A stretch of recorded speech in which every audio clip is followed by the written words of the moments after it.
Ce n'est pas un hasard si la finale de l'évangile de Matthieu nous invite à aller faire des disciples de toutes les nations.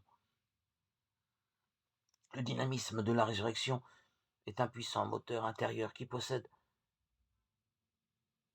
un pouvoir d'attraction et qui nous pousse, nous tous les croyants, les baptisés, à répandre la bonne nouvelle en tout temps et en tout lieu.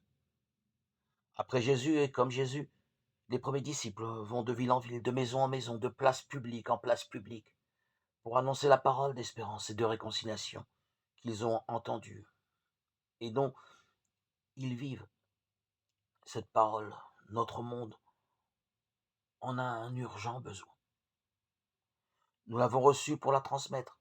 La garderons-nous pour nous ou la laisserons-nous nous bouleverser jusqu'à nous lancer sur les chemins de notre quartier, de notre ville, de notre pays ou du monde pour que les hommes en soient illuminés? Ne pensons pas que cela soit difficile ou réservé à d'autres plus compétents. Jésus passait en faisant le bien autour de lui. S'il est notre modèle, agissons de même. Passons parmi nos frères en faisant le bien, en semant la parole de réconciliation, en offrant la bonté.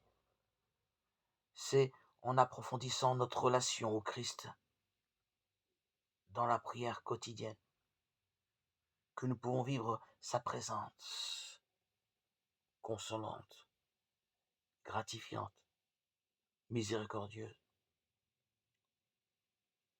son amour infini qui inonde toute vie, qui ne se laisse pas étouffer par les désirs et attractions que le diable veut mettre sur les pas du disciple, le prendre dans ses filets pour l'éloigner de la parole, l'éloigner de cet amour divin, cet amour qui n'est pas de ce monde, qui n'est pas passionné, pas conditionné, cet amour gratuit de Jésus-Christ, donné à tous ceux qui croient en lui.